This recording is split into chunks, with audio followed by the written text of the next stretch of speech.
Bom,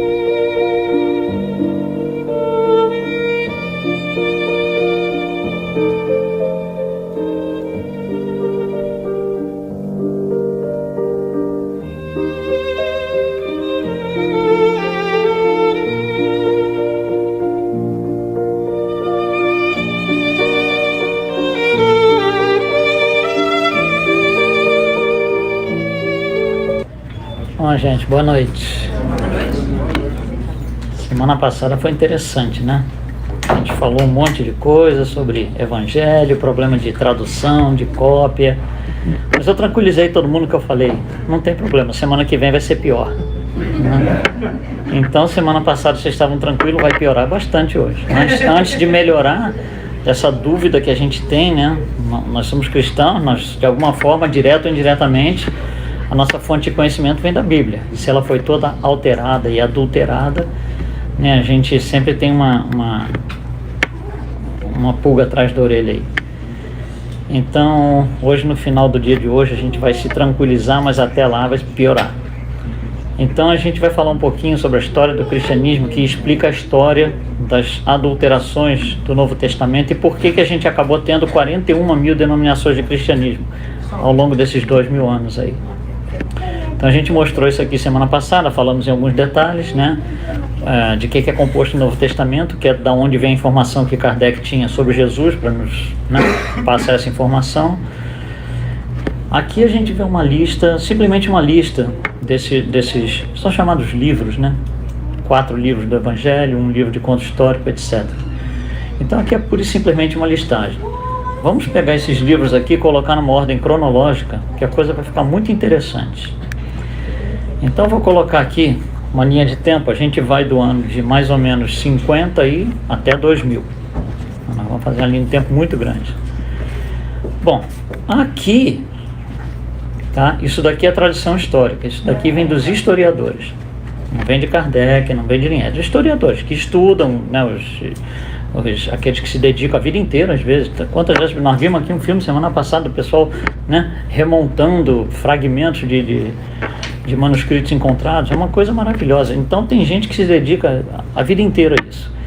Essas pessoas, através de seus estudos e consenso entre grupos e eles, chegaram à conclusão que as cartas de Paulo teriam sido escritas nesses intervalos de tempo. Paulo morreu em 67, né? Então as cartas de Paulo teriam começado mais ou menos no ano de 51, seguindo a ordem que a gente vê na cronologia aqui, até o ano de 67. Bom, aí tudo bem, né? Tá todo mundo contente, os historiadores trouxeram essa informação, né? Ninguém contestou nada. Isso daí vem de 200, 300 anos atrás, quando a gente começou a ter uma noção um pouco melhor, porque até então não se tinha não. Talvez 1700, por aí, é que a gente começa a montar o histórico, tá? O histórico, ele é remontado, porque não se tem exatamente acesso aos originais. Não se tem acesso aos originais de jeito nenhum. Bom, aí os historiadores colocam o resto das cartas, o resto das epístolas, aqui, nessas datas aqui para frente. Você vê, por exemplo, a segunda epístola de Pedro é identificada como tendo sido escrita entre o ano de 120 e 125. Pedro já tinha lido há muito tempo. Então é alguma coisa que está no nome dele, mas não necessariamente pelo conteúdo histórico fala dele. Olha só, por exemplo, alguma coisa muito simples para a gente entender. Eu digo para você assim: olha, eu encontrei esse manuscrito aqui, que é do ano de 1500. E no texto do manuscrito diz assim: depois da Primeira Guerra Mundial, eu já entreguei. Não pode ser de 1500. Tem que ser no mínimo 1930 e alguma coisa. No mínimo, certo? Através dessas incoerências entre texto e o nome de quem escreveu é que os historiadores trabalham. Então chegamos à conclusão que essas cartas, essas epístolas teriam sido escritas nessas épocas daqui. Aqui nas cartas de Paulo, a gente vê cores diferentes. Tem 3 cores ali. Alguns estão em vermelho, outros em azul, outros em verde. Os que estão em vermelho, existem existe 100% de credibilidade dos historiadores que foi Paulo de próprio punho que escreveu. Acho que aparece em azul, que são aqui embaixo os Tessalonicenses, Colossenses e Efésios. Acredita-se que Paulo escreveu, mas elas têm alterações, elas têm interpolações. Alguns parágrafos no meio de outro que não faz o mínimo sentido. Alguém teria colocado. Isso a gente pega pelo estilo, pelo vocabulário, pela maneira de falar. Você vê que ali, isso aqui não é muito Paulo. Então, ele chega à conclusão que houve interpolações. Mas, assim, digamos assim, o conceito geral da carta não foi adulterado. E as em verde são aquelas que se acredita que Paulo não escreveu. Mas não é que Paulo não escreveu e foi completamente inventada por alguém. Não é bem assim. Por exemplo, olha só. Imagina num escritório comum hoje, presente, né? Um chefe pode chegar para a secretária e dizer assim: olha, eu preciso que você me mande uma carta para o seu doutor fulano de tal, dizendo mais ou menos isso, né? Então existe um consenso, um conceito geral que precisa ser passado para o doutor fulano de tal, mas o texto vai ser da secretária, não vai ser da pessoa que está pedindo a secretária para escrever. Acredita-se que essas 3 cartas aqui, né, Timóteo 1 e 2 e Tito, elas são paulinas, mas não saiu do próprio punho dele. Talvez ele pediu para alguém escrever, talvez ele ditou para alguém, alguma coisa assim, tá? Então olha só como, depois de toda a confusão da semana passada, está piorando, só está piorando, né? Bom, então aqui são as cartas de Paulo. Os historiadores colocam os evangelhos aqui, nessas datas aqui, ó. Os 4 evangelhos e mais o Atos dos Apóstolos, que seria uma continuação do Evangelho de Lucas, escrito pelo próprio Lucas. E eles colocam o livro da Revelação, o Apocalipse, aqui, mais ou menos no ano de 95. Bom, quando a gente olha aqui, a gente começa a ver a importância de um Paulo. O cara começa a ficar importante. Então, vamos dar um parêntese aqui de alguns minutos sobre Paulo. A gente não vai fazer bibliografia dele, porque não é exatamente a ideia. Mas olha só, ele nasce um pouquinho depois de Jesus. Na verdade, Jesus, né, se você for preto no branco, por um erro de cálculo, Jesus nasceu no ano de 4 a.C. Então, ele nasce 9 anos depois de Jesus, mais ou menos, né? E aí vai fazendo sua carreira, né? Vira fariseu, vai lá pro Sinédrio, né? Começa a ficar uma pessoa de influência, porque ele era muito estudioso. Paulo era extremamente estudioso e dedicado. Acho que ninguém duvida disso, né?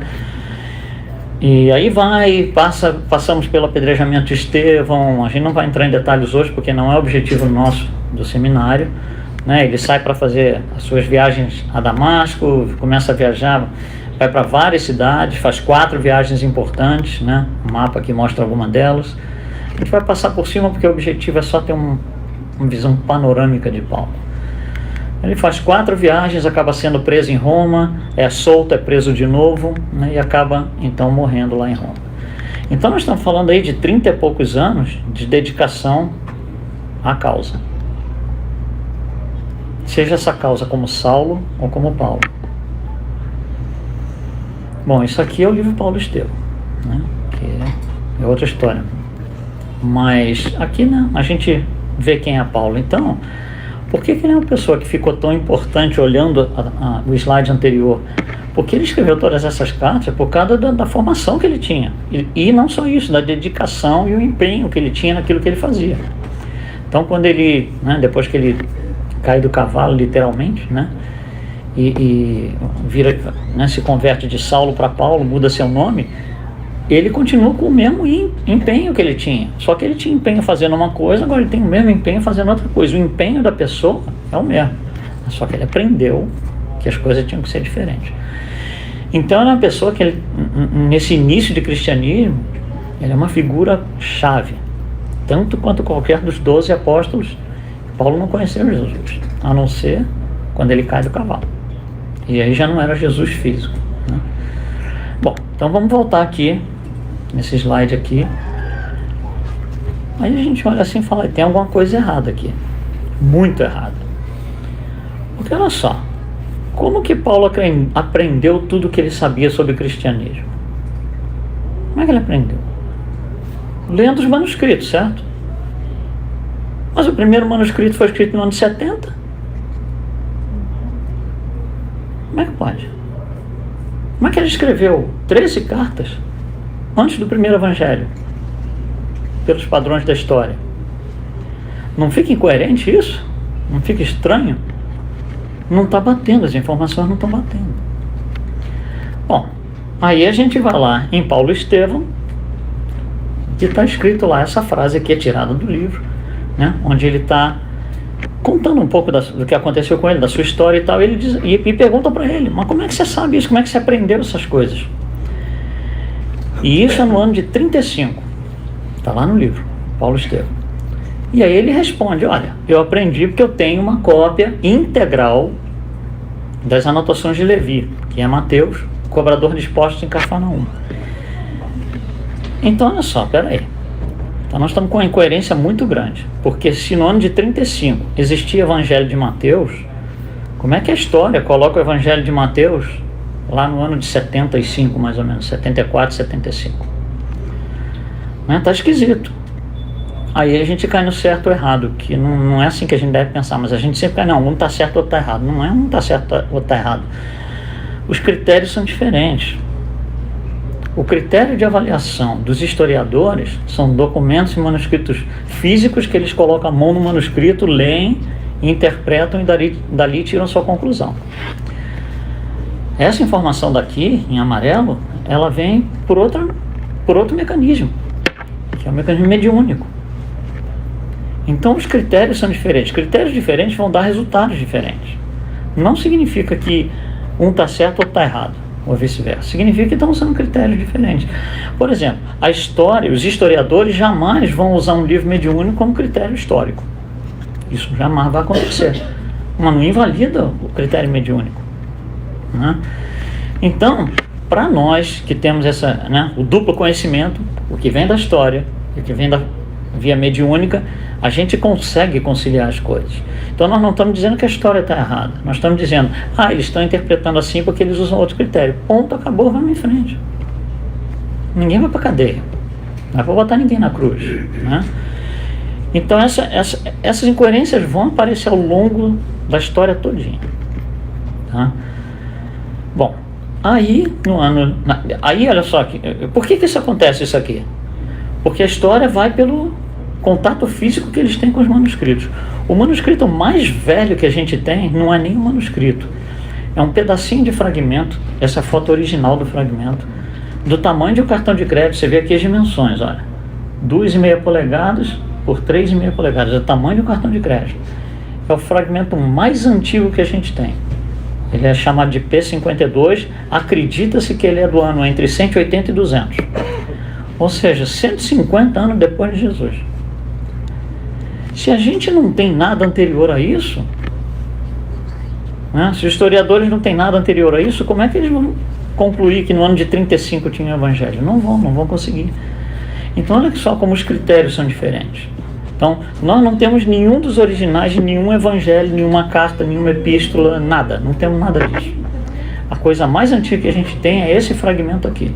Na frente ele tem um pedaço do Evangelho de João, um dos versos, atrás ele tem outro verso, e só isso. Tamanho do cartão de crédito. Essa é a coisa mais antiga que a gente tem. Então, olha só, se isso é mais ou menos do ano 200, para a gente chegar nesse fragmento, quantas cópias não foram feitas? Com todos os problemas que a gente discutiu aqui semana passada, potencialmente, né? Com todas as possibilidades de erro, de tradução, etc, né? Então, é questão de critério. Bom, quando a gente chega no ano mais ou menos de 140, aparece um sujeito, que é esse Marcion, e ele morava onde hoje é a Grécia. E ele vendia barcos e tudo mais, era um sujeito de negócio extremamente bem sucedido, um milionário, um ricaço. E aí ele começa a ouvir negócio de evangelho e tal, ele começa a ler um pouquinho, se interessa e fala, puxa, isso é muito interessante. Aí o que ele faz? Ele abandona a profissão dele, ele vende tudo, ele vende a companhia dele, né? Ele já era rico, vendendo a companhia ficou mais rico ainda. Ele pega o dinheiro dele e vai para Roma, chega na igreja e diz assim, está aqui esse dinheiro, enorme, uma quantidade monstruosa de dinheiro. Eu dou para vocês, mas eu quero que vocês me façam bispo. Ou seja, está tentando comprar a posição de bispo. E a igreja fala assim, senhor, está aqui a sua posição, você agora é o bispo Marcion de Sinop. E ele vai, né, como bispo. E aí ele começa a desenvolver uma teoria que dos evangelhos, não tinha só 4 evangelhos na época, tinha outros vários evangelhos, mas de tudo que tinha para se ler, todos os manuscritos, ele falava assim, quem está certo é Paulo, só Paulo está certo. E a evidência dos escritos de Paulo estão nas cartas de Paulo e no evangelho de Lucas, porque Lucas era o companheiro de Paulo. Então ele fala assim, ninguém deveria ler nada que não tenha a ver com Paulo. Então ele cria a ideia, ele levanta a ideia, e como bispo, obviamente você tem um certo poder de influência ali, né? Mínimo talvez, né? Mas tem. E ele fala assim, nós deveríamos criar um grupo de livros, e esses vão ser os livros que vão guiar os cristãos. E esse livro é formado pelas 10 epístolas de Paulo e pelo evangelho de Lucas, só que ele retirou tudo que não tinha a ver com Paulo. Todos os pedaços que não tinha a ver com Paulo ele tirou. Então ficou um evangelho que era desse tamanho, ficou desse tamaninho, e mais as 10 cartas de Paulo, e isso era tudo que valia na opinião dele. E por causa da posição influente dele, até porque ele era conhecidamente um milionário do passado e tal, então ele era um cara, né, que tinha uma influência na sociedade, dos dois lados, do lado religioso como bispo agora, e do lado como comerciante. E aí isso começa a sair pelo povo fora, e o povo fala, não, então vamos jogar fora todo o resto, a gente fica com Paulo, né? Esse aí é o caminho, esquece o resto. Isso começa a chegar na igreja, com muita força. A igreja começa a perceber que isso está acontecendo, e fala, puxa, nós temos um problema muito maior talvez que a gente pensasse, como é que a gente vai parar esse cara? Então, no ano de 180, né, um outro bispo, que é o Irineu, fala assim, nós temos que dar um basta nisso, nós temos que fazer a população acreditar que os outros evangelhos têm sua validade, que como é que você pega o evangelho de Lucas e tira tudo que você não gosta? O que é isso? Né? Então a igreja começa a se preocupar com isso. E esse Irineu, então, libera um movimento para se estabelecer o que vão ser o cânone, que a gente viu semana passada, né, do Novo Testamento, quais são os livros que vão fazer parte. E aí você vê que ele era um discípulo indireto de João, né, João, discípulo de Jesus, e ele fala, todo esse pessoal, como o Marcion, esses heréticos, a gente tem que ir embora daqui, tem que tirar esse pessoal de circulação, porque eles estão, né, levando a coisa para o caminho errado. E aí ele fala, bom, de todos os evangelhos que tem por aí, né, eu vou escolher 4, e ele escolhe 4, que são os 4 que a gente conhece hoje. E aí pergunta para ele, mas peraí, por que esses 4? Qual o critério que você está usando? E ele fala, são 4 coisas, os critérios estão aqui. Tem que ser apostólico, ou seja, tem que vir de uma relação direta com um dos apóstolos, ou até Jesus, que não é o caso, porque Jesus não escreveu nada, né? Tem que ser católico. Católico significa universal. Tem que ser universal, serve para todos. Não serve só para essa cidade, só para esse lugarzinho, não. Tem que ser católico, universal. Tem que ser ortodoxo, ou seja, já tem as raízes. E tem que ser inspirado. Bom, aí ele vem com esses 4 evangelhos e o pessoal fala assim, mas peraí, tem um monte de outros escritos que satisfazem os 4 critérios aqui, você não colocou. Aí ele falou, não, porque os outros não são inspirados. E ficou isso aí, esses 4 ficaram. E foi ficando. E olha só, a gente está no ano de 180. Isso acontece por quê? Por causa do Marcion, que tentou inventar que só Paulo valia. No ano de 200, então, a gente colocou um mapa aqui. Então você tem 4 evangelhos agora que são considerados os principais. Tá? Se você olhar esse mapa aqui, pelas cores aqui no cantinho, Marcos em verde, João em azul, né, Mateus em marrom, Lucas em vermelho, ali a gente vê onde cada um predomina. Então, por exemplo, o evangelho de Mateus, que é aquele evangelho bem judeu, ele está ali na Judéia. Ele não está fora, porque Mateus não escreveu para ninguém fora da Judéia. E assim vai, né? Você vê que Marcos, por exemplo, né, que é o verde, está em 3 cantos ali. Cada um, a gente viu isso semana passada, né? Cada um escreveu para a sua audiência. Tá? E o que acontece se você mora, por exemplo, na Judéia e você vai a Roma? Você vai a Roma e fala, deixa eu ir lá numa congregação cristã, porque eu sou cristão, né? Aí chega lá e fala assim, você viu aquela passagem do evangelho, que legal? O cara fala assim, mas que passagem é essa? Porque os evangelhos são diferentes, a gente falou isso semana passada, é questão de critério, de audiência, não é um certo ou outro errado. Mas isso começa a dar margem para dúvida, levanta-se suspeitas que né? Tem coisa ali que não está batendo. E a própria ignorância da época, né? Você fala, isso aqui está errado, porque não é o que eu estou acostumado, joga fora. E assim vai. Então cada um das áreas predominantes, onde um evangelho predominava, eles queriam jogar os outros 3 fora. E assim vai. Então, muito complicada a situação. Mas olha só, a gente está ainda no ano de 200, não é muito nem longe de Jesus, é aí 150, 170 anos depois de Jesus, e já está essa confusão toda. Os evangelhos já se espalharam de forma desigual através do império, e cada um com as suas cópias e todos aqueles problemas que a gente viu na aula passada, no ano de 200. No ano 284 assume o imperador Diocleciano. Diocleciano foi o maior perseguidor dos cristãos sob 2 aspectos. Primeiro, porque ele foi o mais implacável de todos, o mais intolerante. Segundo, porque foi o primeiro e único imperador que sentou na mesa com a sua cúpula e falou: vamos fazer uma estratégia quase como uma guerra militar, como uma estratégia militar, vamos fazer uma estratégia para liquidar todos os cristãos. O que precisamos fazer? Precisamos correr atrás dele, precisamos entrar nas catacumbas, precisamos queimar os documentos. Uma estratégia para dizimar e acabar, segundo ele, de uma vez por todas com esses tais cristãos que me incomodam. Bom, o que acontece? Ele manda os soldados ir na casa dos cristãos para pegar os documentos, os manuscritos, né, que eram copiados à mão, e queimar todos eles. E os soldados vão lá e começam a queimar. Mas alguma hora alguém fala assim: peraí, os soldados, 5% da população sabe ler e escrever, os soldados são todos analfabetos, eles não sabem ler e escrever. Se eu der qualquer papiro lá, ele vai achar que é o evangelho, ele leva queima e eu fico com o meu evangelho aqui. E é só por essa razão que os evangelhos sobreviveram. Porque se não fosse isso, a gente tinha nada, nem o fragmento cartão de crédito ali a gente não tinha. Então essa estratégia para eles estava dando certo, porque eles estavam queimando um monte de papiro, mas não necessariamente todos os evangelhos que as pessoas tinham.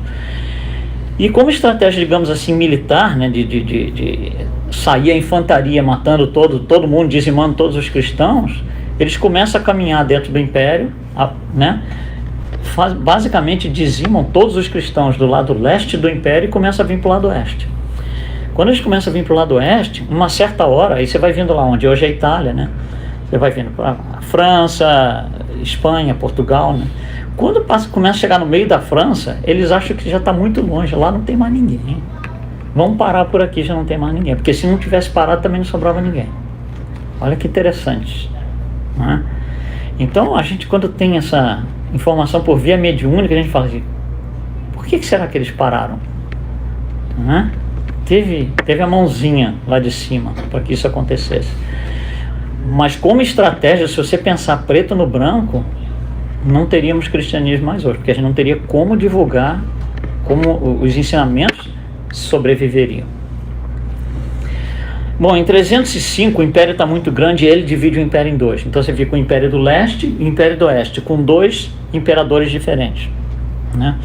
Então, do lado leste vai o Constâncio Cloro, do lado esquerdo vai o Maxêncio, e o Constâncio Cloro, do lado leste, né, cede o lugar ou é substituído pelo Constantino, que é um nome famoso no cristianismo. Bom, o que o Constantino, que é o imperador do leste, faz? Ele fala assim: eu quero tudo, eu quero o oeste também. Então o oeste, ele é governado pelo Maxêncio, e o Constantino declara guerra ao Império Oeste, porque ele quer conquistar tudo. E aí a guerra está declarada. Então os 2 exércitos lá se preparam, vão se encontrar num certo dia. Alguns dias antes, os assessores do Constantino falam assim: olha, nós temos um problema maior que a gente pensava, porque o exército que a gente tem não é tão assim poderoso não. O exército deles é muito maior e muito mais bem preparado, só que está em cima da hora. Nós só descobrimos isso agora. Aí o Constantino fala: bom, o que eu vou fazer, né? Aí ele chama todos os assessores possíveis e imagináveis. Um assessor chega para ele e diz assim: olha, eu não sei estratégia de guerra, não sei nada disso, mas eu vou te dar uma opinião. A opinião é: você sabe esses cristãos que estão por aí, esse pessoal que anda com a cruzinha e tal, eles estão sempre contentes, sempre felizes, achando que sempre tudo vai dar certo. Não tem nada que dê errado para eles. Está todo mundo contente. A gente vai lá, massacra eles, eles estão sorrindo para a gente. Tem alguma coisa estranha com esse pessoal. Agora tem uma coisa em comum. Todos eles carregam uma cruzinha. Aí o Constantino fala assim, bom, perdido por um, perdido por mil. O que ele faz? Ele manda pintar no escudo dos soldados uma cruz. Em cada escudo de cada soldado. E vai para a guerra. Com um exército muito menor do que o inimigo. Aí o que acontece? Eles vão, tá de cada lado, tá cada um do lado do rio, né? O que acontece com o exército inimigo? A passagem do rio é uma ponte que tem uma largura limitada, são coisas pequenas, não é que nem aqui hoje você tem 6 pistas numa ponte, não é nada disso, é uma pontinha ali que dá para as pessoas passarem. E o exército inimigo do Maxêncio, o Maxêncio chega e diz assim, todo mundo vai para a ponte. O que acontece quando você tem uma pontinha desse tamanho, você bota 3.000 soldados para passar ali? Engarrafa tudo e ninguém passa, fica todo mundo parado. E aí o que acontece? Os soldados estão parados, o Constantino fala, mas é só matar agora. E foi. Eles morreram todos. E o Constantino ganhou a guerra. Quando ele ganhou a guerra, ele fala, eu já sei que ganha a guerra, por causa da cruzinha. Aqueles caras estão certos. E aí ele vai tentar entender o que é um cristão, quem é esse tal de Jesus, né, essa coisa toda. Mas, obviamente, ele é pagão, né, e tem todo o politeísmo ainda, né, no sangue, digamos assim, e não consegue entender, começa a misturar as coisas. Então começa a misturar paganismo com as informações que se tem dos evangelhos, dá uma confusão tremenda. Mas ele se converte ao cristianismo e libera todas as perseguições que vinham acontecendo desde o tempo do Diocleciano. Então acaba, ele assina o Edito de Milão, onde não se pode mais perseguir cristãos. Os cristãos agora conseguem sair debaixo das catacumbas e respirar. Conseguem botar a cabeça fora d'água. Foi só em 312 que isso aconteceu. E aí o Constantino começa a querer entender mais de cristianismo. E ele fala assim, olha, eu acho que a gente tem que se reunir para todo mundo, que não era esse pessoal de cruzinha, assim que eles eram chamados, o pessoal da cruzinha, todos nós que não viemos da cruzinha temos que entender o que é isso. E aí ele cria uma grande reunião, que é esse em 325, esse concílio de Niceia, onde os bispos e todo o pessoal da cúpula do império vão se reunir para todo mundo chegar num consenso sobre o que é cristianismo. Então olha só, olha como é importante essa informação. Quem vai decidir o que é cristianismo é um grupo de pessoas que está reunido, não tem nada a ver com Jesus. Imagina que nós nos reunamos agora aqui e falar assim, gente, vamos definir o espiritismo. Vai ser definido a nossa forma, não como Allan Kardec trouxe, não, né? Vai ser a nossa versão. É isso aqui que acontece. E um problema muito confuso que acontece nessa reunião é quem era Jesus, né? E aí tem um termo chamado cristologia, que é o estudo da natureza de Jesus. Ele era Deus, ele não era, ele era Deus encarnado, o que ele era? E aí começa essa confusão, porque cada um tem uma opinião. Vai, né, misturando todas as opiniões. Então, não se chega exatamente a uma conclusão sobre a cristologia de Jesus. Ele era Deus, não era? Fica um negócio assim, metade acha que é uma coisa, metade acha que é outra. Mas o tempo não para, as coisas continuam. Depois que ele se converte ao cristianismo, o que ele faz? Ele manda construir 50 igrejas nas 50 principais cidades do império e manda colocar uma cópia da Bíblia em cada uma dessas igrejas. Como é que é feita a cópia da Bíblia? Na mão. Então ele encarrega o Eusébio de Cesareia para supervisionar esse projeto. O Eusébio chega e diz assim, bom, eu para copiar 50 Bíblias, para gerar 50 Bíblias, eu preciso pegar uma para copiar. E qual que ele pegou? Não se sabe, não se tem a menor ideia. Não falei que ia piorar? Não se tem a menor ideia. Ele diz que foi a melhor Bíblia que ele tinha. Pode ser, na versão dele, claro que foi. Então, ele vai lá para o Constantino e diz, eu peguei a melhor Bíblia e copiei. Mandei copiar, 50 cópias. Dos originais gregos. Jesus falava grego? Lembra disso na aula passada? Tá? Primeiro problema. Bom, e aí vai. A confusão só aumenta, em vez de melhorar, só confunde mais, só piora. Porque das 50 Bíblias que foram geradas, tem gente que tem outras Bíblias que não bate. O cara olha aqui e fala, que é isso? Ó, a minha é assim, a sua é assado. Né? E aí, em 367, o bispo de Alexandria, que é a terceira cidade mais importante do Império, chega e diz assim, nós temos que organizar isso. Está muita confusão, desde o ano de 140 que a gente está se arrastando com esse negócio de evangelho. Vamos parar, agora vai ser oficial. A igreja coloca na mão dele a responsabilidade de definir qual vai ser o cânone do Novo Testamento. O que você disser que é carta branca. Foi assim mesmo. Aí ele vai e escolhe 4 evangelhos, que são os 4 que a gente conhece aqui, né? Mas ele é questionado nessas reuniões, nessas definições, ele é questionado, por que esses 4? Tem outros. Lembra do Tomé, Evangelho de Tomé, que a gente falou semana passada? Não está aí. Por que esses 4? Bom, a resposta dele é fantástica. Ele diz assim, não pode ser mais que 4, porque a Terra é quadrada, tem 4 cantos, tem que ter 4 evangelhos. E é por isso que a gente tem 4 evangelhos. Olha só. Fala assim, adulteração da Bíblia, não sei o que lá. Mas olha quanto pior é. Então, a partir dali, né, foi batido o martelo, oficialmente, dentro da igreja, aí não tem mais discussão. O Papa bateu o martelo, acabou. A partir dali são 4 evangelhos, que são esses 4 daí. Mas a história da cristologia continua incomodando um monte de gente. Então vão se fazer vários concílios, né, que são reuniões do clero, dos importantes, para reavaliar a definição se Cristo é, né, se Jesus é homem, se é Deus, se é meio a meio. Isso chama-se cristologia. A gente vai falar um pouquinho mais no final disso daqui. Então, primeira reunião no ano 381 acontece. Então, olha só, a coisa começa em 325. Até 381 nós ainda estamos discutindo se Jesus é Deus, se não é, etc. Bom, em 384 começa a ter um outro tipo de reclamação. Porque olha só, quando você olha esse mapa aqui, que é do ano mais ou menos de 384, você vê que do lado direito, na parte rosa do Império, a língua predominante é grego. Os evangelhos estão escritos em grego, até então. Do lado esquerdo, aqui em roxinho, o pessoal não fala grego, o pessoal fala latim.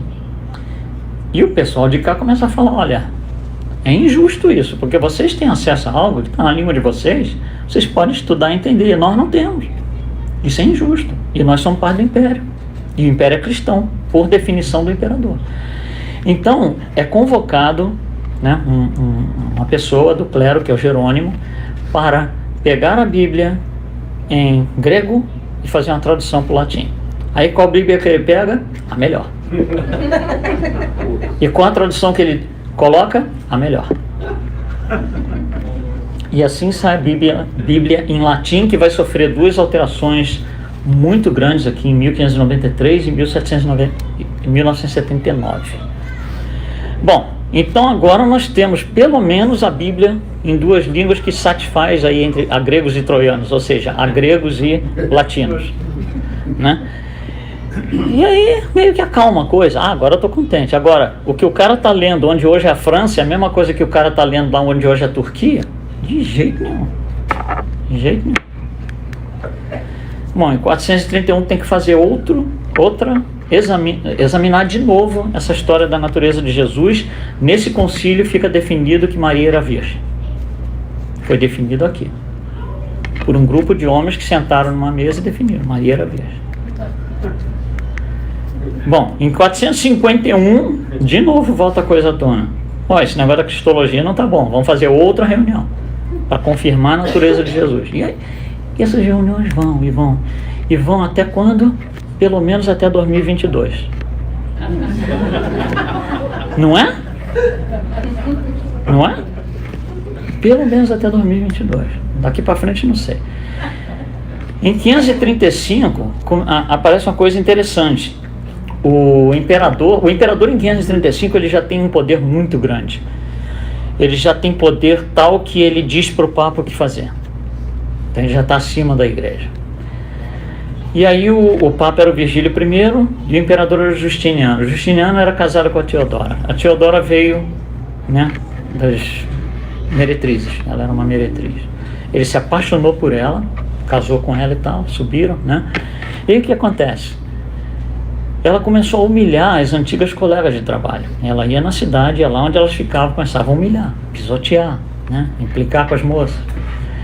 E aí esse pessoal, essas moças, que eram as antigas colegas dela, começam a falar: olha, você fica fazendo isso com a gente, você vai ver, na próxima vida você vai ter que pagar. E ela começa a ficar assim: não quero mais ouvir isso. Aí o que ela faz? Ela vai para o marido, imperador Justiniano, e fala: olha, eu quero que você chegue lá no Papa Virgílio I e diga para ele que não pode interpretar a Bíblia como se a reencarnação existisse. Aí o Papa vai e assina um decreto dizendo que você lê a Bíblia como ela é e tal, mas você não pode interpretar a Bíblia como se a encarnação existisse. O que é diferente a Bíblia não fala ou fala de reencarnação. Não é isso. Reencarnação não é uma palavra, porque a gente tem vários colegas de outros segmentos do cristianismo que vão falar pra gente aonde está escrito sobre reencarnação. Aí eles pegam o texto da Bíblia, dão uma pesquisa, um search na palavra reencarnação e falam: tá vendo como não tem? Porque não é uma palavra, é uma ideia, é um conceito. Senão não teria sentido Jesus falar com Nicodemos e dizer tudo o que ele disse. Nem quantas vezes Jesus, em vários pontos, fala da ideia de uma outra vida, ou algo passado, ou algo que vem. Mas foi aqui então que se aboliu a ideia, se proibiu a ideia, sob pena de ir para a prisão, se algum bispo, alguém do clero, algum cristão, interpretasse os dizeres da Bíblia como se a reencarnação existisse. Isso acontece aqui. Bom, aí em 553, o Papa Gregório I, em 553 não, a partir do ano 250 mais ou menos, antes de Constantino, ou seja, já estamos falando de 250 anos, que os pais da igreja, o pessoal que comanda a igreja, é questionado sobre a questão da justiça, né? E eles falam assim: puxa, mas a criancinha que viveu 3 meses, por exemplo, não teve chance de provar se ele foi uma pessoa boa ou ruim. Como é que ele vai para o inferno ou vai para o céu? Quem que vai definir? E isso começa a incomodar. 250 anos, a mesma pergunta. Os papas não aguentam mais, não tem saída, né? Aonde está a justiça, né? Por que essa pessoa é boa, que ela é ruim? Por que esse vai para o inferno, aquele não? Né? Se você não teve oportunidade de mostrar. E a criança que nasce morta, por exemplo, muito menos ainda. E a igreja não tem resposta. Aí o Gregório I tem uma ideia brilhante chamada marketing.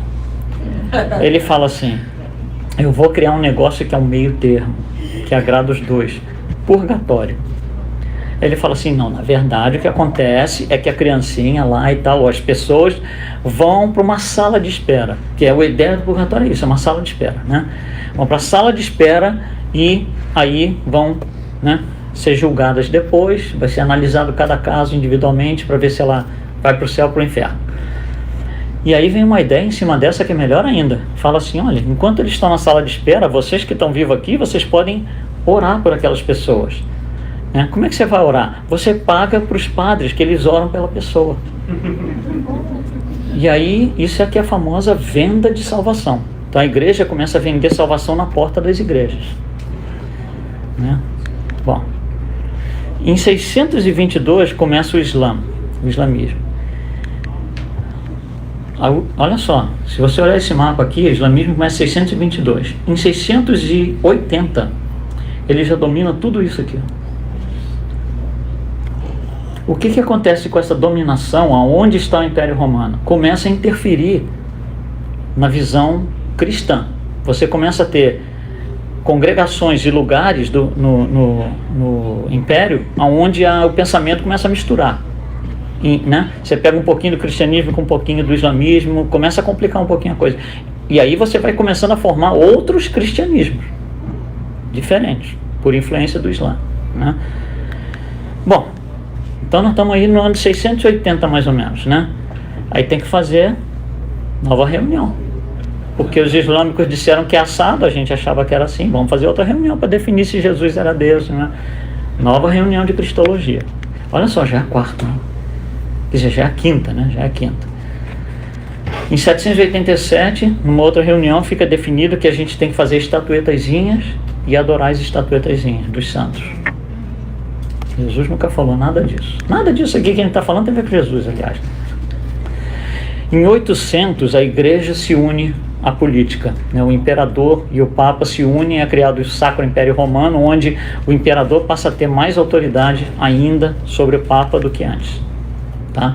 Então a igreja se politiza, ela começa a interferir na vida do cidadão.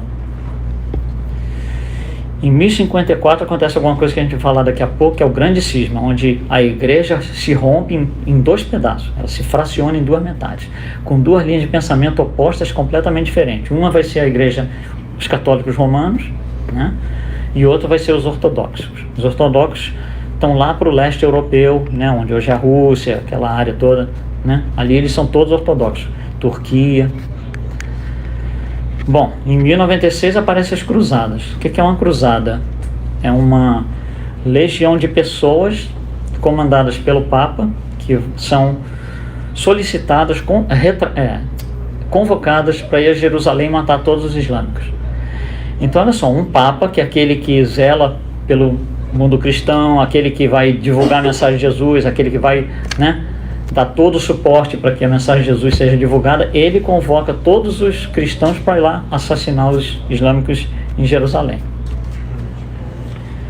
É meio difícil achar essa postura em algum evangelho, né, em qualquer tradução. Onde que fala, olha, é obrigado a matar islâmicos, né? Então, olha como a coisa está desvirtuando assim a um ponto. E por que isso? Porque aqui a igreja está politizada, começou a virar coisa militar, é bélico. Jesus bélico agora, completamente fora. Aí tem que fazer outra reunião. Aí a gente faz uma reunião no final de 1100, né? O pessoal costuma classificar em 1250, é meio difícil de colocar isso. Mas de novo, como é que era Jesus? Bom, e aí surge a ideia de um grupo surge com a seguinte ideia: agora não dá mais para ficar discutindo isso, nós já estamos discutindo há 1000 anos.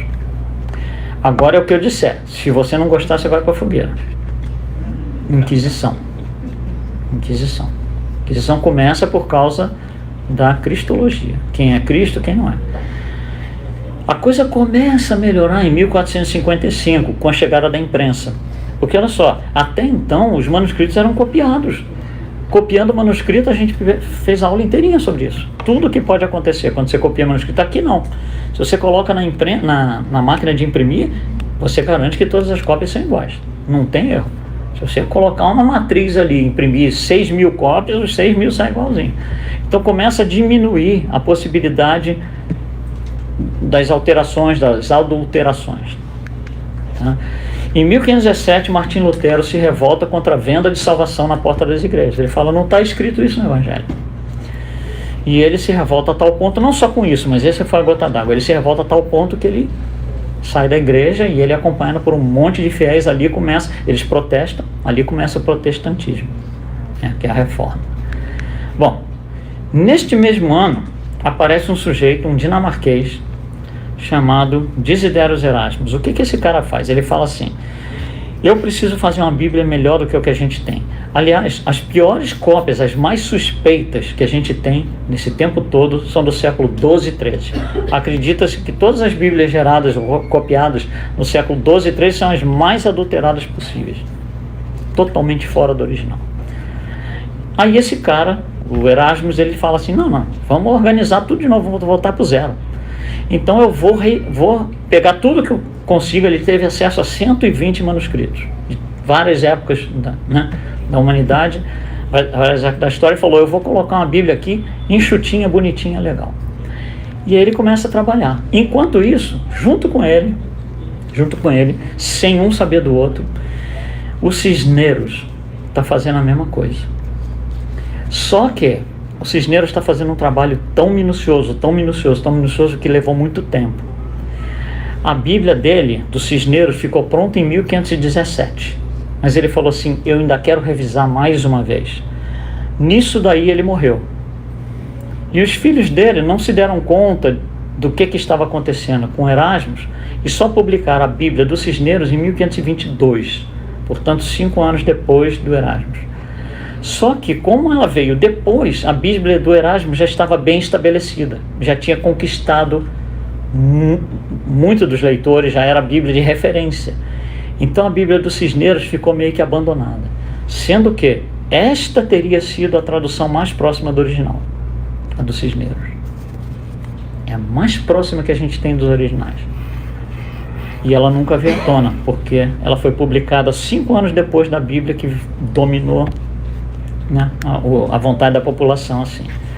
Em 1550 aparece um cara que fala assim, olha, lembra que eu coloquei aqui o texto, que era uma Bíblia, um monte de símbolo, tudo junto, não tinha ponto, não tem espaço entre espaço, não tem nada. Aí esse cara, o Stevens, fala assim, peraí, isso está muito difícil, vamos pegar esse negócio e fracionar em pedacinho. E aí ele cria essa ideia de versos e fragmentos. Então você tem lá capítulo 1, verso 2, capítulo 1, verso 3, capítulo... Isso foi ele que colocou, não tem isso nos originais. E por que ele colocou isso? Porque ele saía muito a campo para fazer pesquisa no cavalo. Então era difícil ele ir lendo no cavalo aqueles manuscritos. Então ele cortava, parei aqui, parei aqui, parei aqui. O parei aqui é que virou versículo 1, versículo 2, versículo 3. Não tem nada a ver com Jesus. É interessante, é uma informação pelo menos interessante. Então, falando um pouquinho da história, né? Que a gente vê, capítulo 3, versículo 10. Tudo bem, a gente vai lá e lê. Mas a história por trás é essa daí, né? Bom, em 1590 está em vermelho porque tem a ver com a Bíblia em latim. Tudo que é preto tem a ver com a Bíblia em grego.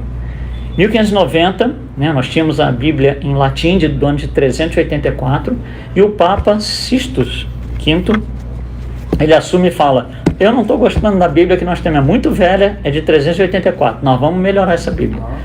Aí ele cata aquilo ali, faz as adaptações que ele acha que deve fazer e torna-se então a ter uma nova Bíblia do ano de 1590.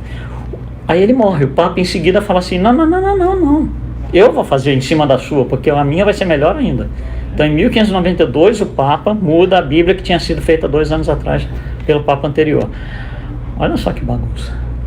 Olha a bagunça.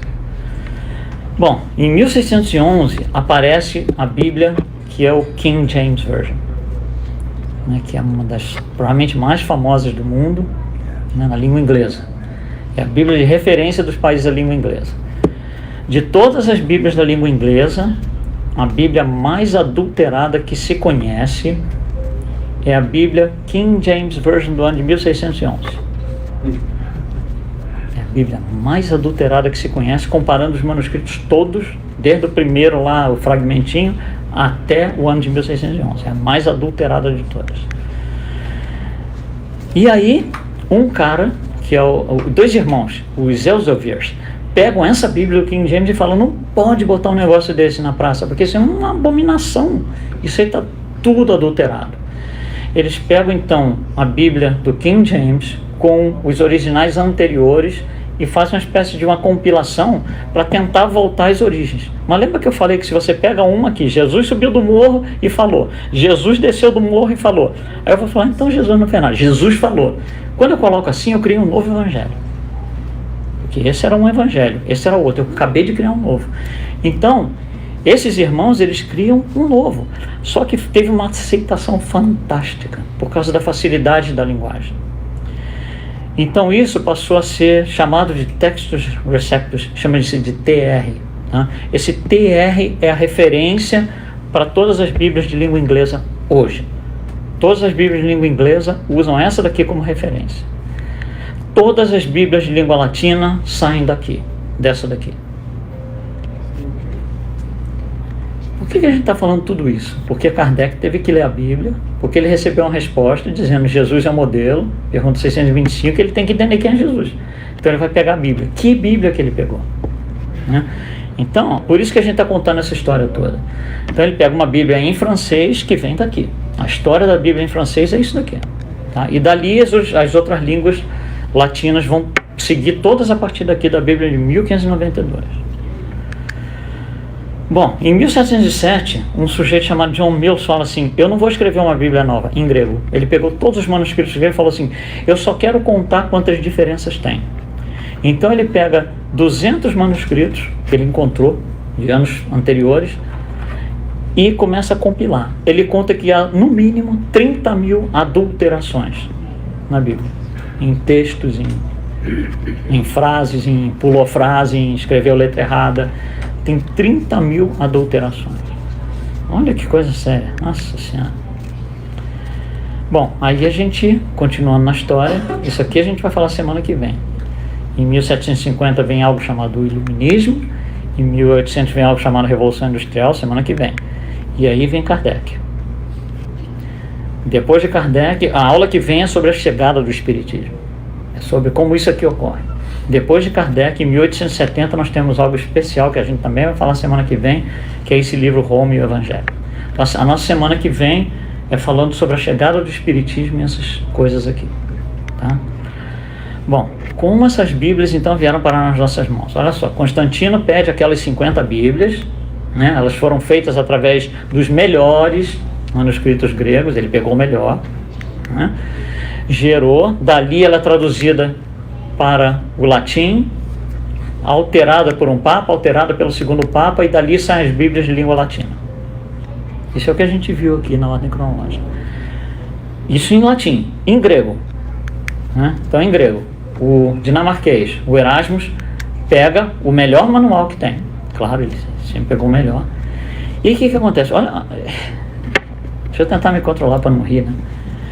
Olha o que ele faz. Ele está traduzindo, ele está copiando, né, ajeitando as coisas e tal. Quando ele chega no último livro, que é o livro do Apocalipse, ele se dá conta que de todos... Ele tinha um monte de manuscritos que ele pegou para fazer esse trabalho. De todos os manuscritos que ele tinha, nenhum deles tinha o livro do Apocalipse completo. Aí o que ele faz? Ele pega a Vulgata, que já era em latim, e traduz de volta para o grego. Né? Vimos isso semana passada. Né? Você pega a frase My friend is here, traduz minha amiga está aqui, pega minha amiga está aqui, traduz de volta, ou meu amigo está aqui, traduz de volta, não dá a mesma coisa. Olha a confusão. Então ele teve que terminar a Bíblia meio assim, né?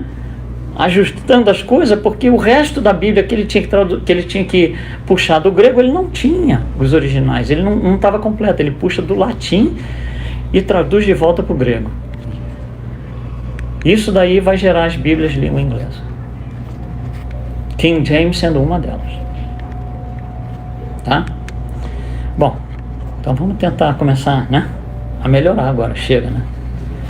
Então a gente viu isso aqui, né? Começa tudo com tradução verbal, a gente passa pela necessidade de escrever para ter como passar isso para gerações seguintes, vem todas as cópias, todas as traduções, adulterações, né? Depois da imprensa, em 1455, diminui absurdamente o número de adulterações, porque agora são impressas todas iguais. E aí a gente, passamos agora há pouco, eu falei que ia falar depois, é isso aqui, o grande cisma da igreja, em 1504. Na verdade é 1054, desculpe, é 1054. O que acontece aqui? O império está dividido em dois, né? Nós vimos, tem o Império do Leste e o Império do Oeste. O Império do Leste e o Império do Oeste não interpretam as Bíblias da mesma forma, não interpretam o Novo Testamento da mesma forma, e a gente sabe por quê, né? Está tudo bagunçado. E aí eles não se entendem mais, e aí existe uma quebra. O pessoal do Leste fala, não, eu vou virar uma igreja, vocês em Roma fiquem com a sua igreja aí. E isso é feito, isso é chamado o grande cisma da igreja, acontece no ano de 1054. Olha só, a gente, olhando esse mapa aqui, 431, 451, esses foram os pontos onde a gente foi discutir cristologia. Lembra que teve um monte de reuniãozinha para discutir cristologia? Um deles foi 431, o outro foi 451 e aí vai. Cada vez que se discute cristologia, sai um grupo novo. Então, por exemplo, se você olhar ali, 431, quando fomos discutir a cristologia, um grupo que são chamados a igreja assíria saiu, porque ele falou, não concordo com vocês. Criou a igreja própria, igreja assíria. 451, outro grupo falou, também não concordo com vocês. Saiu fora, que são os ortodoxos orientais. E assim você vai tendo, né, fracionamento da linha principal. Em 1054 é o grande fracionamento, onde você vai ter igreja católica e igreja oriental, que são assim até hoje as duas. São as mais fortes, que tiveram maior impacto a partir desse cisma. Aí eu pergunto assim, aqui a gente está mostrando ali, sei lá, 10, né? Claro que tem muito mais. Aí eu pergunto assim, nós somos espíritos, onde que eu estou? Da onde que eu saí? Eu saí da onde? Da linha vermelha, da azul, da amarela? Hã? Da onde que o espiritismo sai? O espiritismo sai daqui, ó. O espiritismo sai daqui. Porque se o espiritismo saísse, digamos, daqui, ele ia dar um monte de coisa da igreja católica. Se ele saísse daqui, ele ia herdar um monte de coisa da igreja ortodoxa. E nós não herdamos nada de ninguém. Nós herdamos a palavra de Jesus, como ela foi dita. Então, tudo isso daqui não nos interessa, não nos altera. Essa conversa toda que a gente teve, né, semana passada e hoje foi perdida. Mas eu acho importante a gente, entre aspas, perder para ganhar em confiança. Ganhar em confiança. Saber que o que eu estou lendo não foi adulterado por 10 papas, 14 bispos. Não tem nada disso. Não, alguém que eu dou dinheiro para ser bispo. Não tem nada disso. Ela vem de uma fonte diferente de todas as outras. A diferença nesses segmentos todos está basicamente na cristologia. O que é cristologia de novo? Estudo da natureza do Cristo. Ele é Deus, ele não é. Então tem gente que acha que ele é Deus. É só divino, mais nada. Tem gente que acha que ele é só humano. Tem gente que acha que é os dois. E tem gente que acha que não é nada disso. E aí você começa a ter essas divisões. Olha só a complicação. Isso daqui é uma ideia no início do cristianismo, antes do ano 100. Olha só, isso daqui é um fluxograma. Tá? Para quem é técnico, chama-se fluxograma. Então você faz a seguinte pergunta: Jesus é divino ou é humano? Bom, se ele é humano, o grupo que acredita que ele é humano criaram o que é chamado hoje de os ebionitas, ebionites. Mas outro grupo acredita que ele é divino. Aí saem os docetistas. Os docetistas acreditam que Deus incorporou-se em Jesus, que era um homem. Adotou Jesus. E aí outros falam, não, mas é ambos, é os dois ao mesmo tempo. Aí, peraí, então tem outra pergunta. Se é os dois ao mesmo tempo, como é que é a essência divina? Se é semelhante ao Pai, é uma coisa, se não é, é outra. E aí você vai fazendo essas perguntas, mas é assim ou é assado? E você vai ver, isso aqui é só até o ano 80, eu acho. Já tem todas essas divisões, porque todo mundo está entendendo tudo diferente. A gente não vai investir energia aqui, mas olha só, né? Como é que a coisa foi se complicando. Né? Bom, no ano de 1979, nós falamos que teve uma alteração grande na Bíblia. O Papa João Paulo II mandou apagar uma frase da Bíblia católica. Essa frase é a única frase que fala que Deus, que o Pai, o Filho e o Espírito Santo são uma coisa só. Em 1979. Essa frase apareceu na primeira vez numa Bíblia de 1400, porque alguém colocou lá. Que é esse versículo 8 aqui, tá? Dizendo que os três são um só. E aí, em 1979, João Paulo II mandou apagar isso da Bíblia. Coincidentemente, até como curiosidade, eu tenho uma Bíblia de 1978. Aí eu falei, não, tem que olhar. Fui lá olhar, tá lá. Você pega qualquer Bíblia depois de 1979, não está mais. Então, a única coisa que definia a Igreja Católica na sua cristologia, né, morreu. Qual é a cristologia dos católicos? Deus, né, é o Pai, Filho e Espírito Santo. Quando se apaga isso, o que sustenta aquela cristologia? Nada. Né? Olha que interessante. Bom, e nós? Qual é a nossa cristologia? Jesus era Deus, era homem, era misto, o que ele era? Em primeiro lugar, a nossa cristologia está escrita em algum lugar. Da mesma maneira que a dos católicos estava escrita na Bíblia, a nossa está escrita em algum lugar. No livro da Gênesis, capítulo 15, item 2. Então, Allan Kardec descreve, né, aqui é só um trecho, mas ele está descrevendo, falando sobre Jesus, e ele fala, como o homem tinha a organização dos seres carnais. Seres carnais não é perispírito, é corpo físico. Então Jesus não tinha corpo fluídico, certo? Porque aí todo mundo que acredita que Jesus tinha corpo fluídico não faz parte da nossa linha de pensamento, é outra cristologia diferente, e tem um monte. Então, mas como espírito puro, desprendido da matéria, devia viver mais a sua vida espiritual do que a corporal. Porém, organização dos seres carnais. E ele continua. Sua superioridade sobre os homens não resultava das qualidades do corpo físico, mas do espírito. E não está falando que é Deus. Do espírito extremamente avançado, sua superioridade. Então essa aqui é a nossa cristologia. O capítulo é maior, né? Tem uns 4 ou 5 parágrafos onde ele fala isso. Eu peguei os 2 que são realmente o núcleo da coisa, mas é essa a ideia. A nossa cristologia é essa daqui, e está escrito em algum lugar no livro da Gênesis. Tá? Então não tenhamos dúvida, está lá. Bom, deixa eu falar mais uma coisa aqui para a gente terminar o dia de hoje. Quando você pega o Evangelho segundo o Espiritismo, né, a primeira frase, não estou brincando, não é maneira de falar, é a primeira frase. Você abre lá, tem introdução lá, primeira frase é esta aqui. Os assuntos contidos nos Evangelhos, isto é, no Novo Testamento, podem ser divididos em 5 partes. Os atos comuns da vida do Cristo. O que é atos comuns da vida do Cristo? Ele falou com os apóstolos, ele subiu o morro, ele desceu o morro, ele viajou de Jericó para Jerusalém. Os atos comuns da vida do Cristo. Os milagres, né, que na nossa versão é uma coisa diferente, mas é aqueles feitos que a gente não compreendeu na época. As predições, porque ele tinha, né, dupla vista e tal. As palavras que serviram para estabelecer os dogmas da igreja e os ensinamentos morais.